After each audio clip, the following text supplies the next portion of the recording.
अब तो एक तक बोला ये प्रदुमन भाई के खोज खबर हम जितना देर सुननी है इनकर गीत संगीत हमारा ई ना लगल है कि रोशनदास से दुगो लगावे आई बड़े चलो भैया से गावे एगो हमरा में बड़े करते हिया तनी मोटे हो इनके से अजुरा के 5-7 गो चुटकुला कहले बाउर बाउर खींचा बाउर माने हंसे वाला ना तो देखा जो प्रदुमन जी ठीक बा अब हमरा नचनिया के उरिया के बार-बार तो अजुराता रहो बताओ अतना सुभर नचनिए के तारा बोले के चाहिए लबर लबर बोले मुर्गी वाला कोनो चुटकुला कहले हां कि मुर्गवा कहलस के चुप चुप चुप अंडावा से बेसी मोट थोड़े बा राम हो राम गाना भरल बा ऐसे आत्मा के शांति मिल जाई हाय बताई सबे हमने के तो प्रथम बात ई बा कि एगो आइल बनी जा श्राद्ध क्रम में हां तो एमे तो कुछ अच्छा चीज होके के चाहिए निर्गुण होके के चाहिए जवना से आत्मा के शांति पहुंचे बाकी जो गीत संगीत करत है ना आत्मा के शांति ना बेचैनी पहुंच जाए हम तो ये सोचत नहीं कि इतना बाउरी चुटकुला कहले आ रोगो सब सुनत नहीं महाराज ओहे रोगो सब बानी ना आत्मा पसेने पसेने हो जाए ए जाके जूता नहीं के ए महाराज का होई बाबा पहले बैठ हां जाई अरे महाराज उठी खड़ा उठी खड़ा जूता निकाल के आप कोई जे है जा रख दे हां महाकाल का मोजवा इनका नाकला तर सुंघा के परान खींच ले चुटकुला कहले हाय नहीं इनका बुझाता कि रोशन जब कहे ना नचनिया तो अभी लेके आई बड़े उठते उठते 7 गो चुटकुला को कहला हम पे कहम मुझे ओकरा बाद गाना उठाई से मानी अरे मर्दे गाता एकरा से पहले एगो नचनिया ही रखले रहा ओकर नाम जान तनिका रहे केहुली पहले दिन के नचनिया के नाम रहे केहुली एक दिन हमारा से बैठ के जानी की बात अपन बचपन के बतावेला हाँ कहते हैं कि जानते हैं व्यास जी जब हम छोटे थे ना 15 साल का जब हुए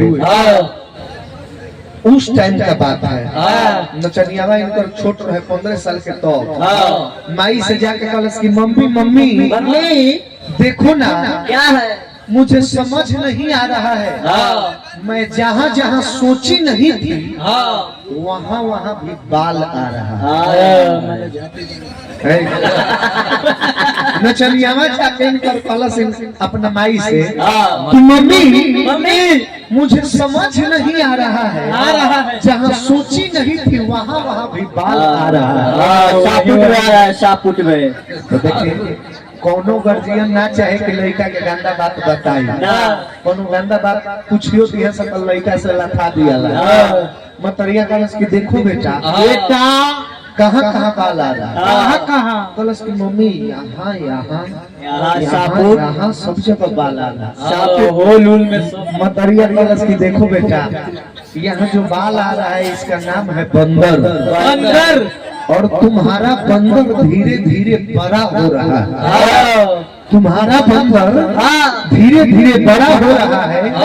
इसलिए वहाँ बाल आ रहा है यानी खुश हो गई रचनिया एक बड़की दीदी एगो रहे 20 साल के जाके कहते कि दीदी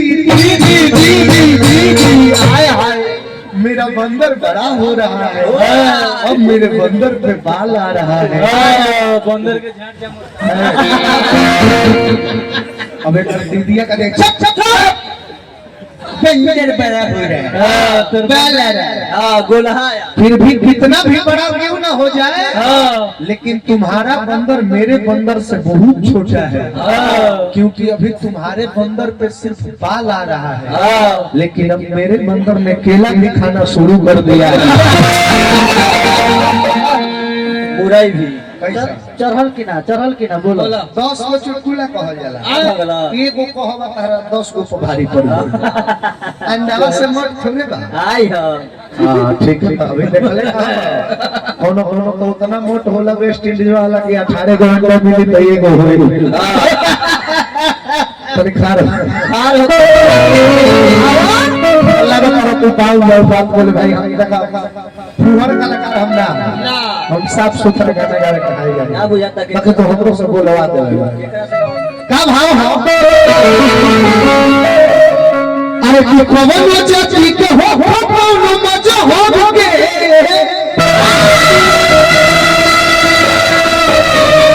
अरे तो कवन जाति के हो कौन मजा हो के अरे तो तोरे तोरे वीडियो में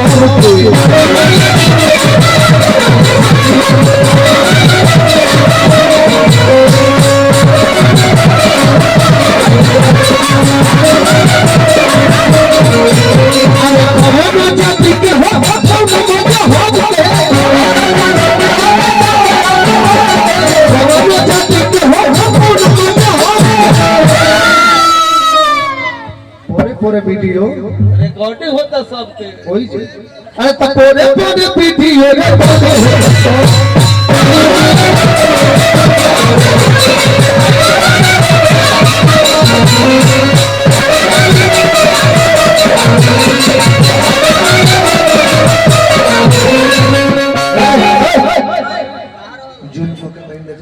देखा देखिए देखी देखी बोलिए बोलिए साइफन महाराज की देखियो मैं साफ अरे तो पूरे पूरे वीडियो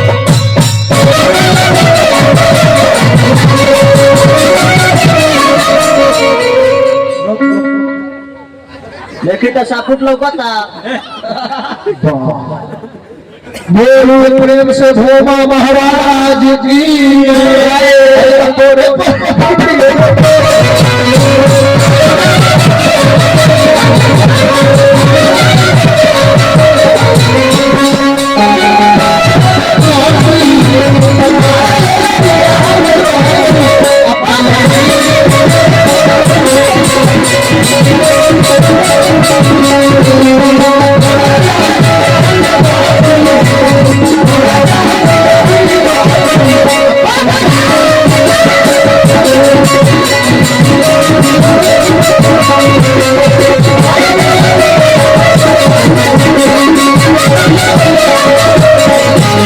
अरे तो सब बाबे सीसीटीवी कैमरा के साथ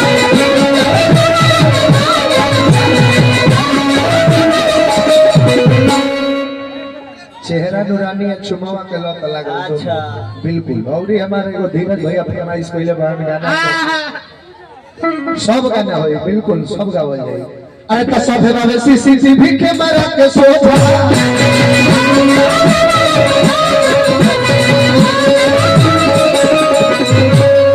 अरे तो चक्कर पकड़ करब बनाई जाई बोझा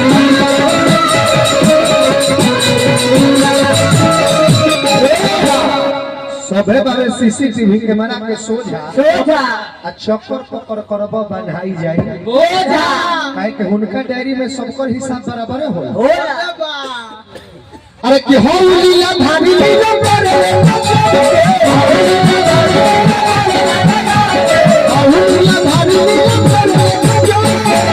अरे तो पोरे पोरे वीडियो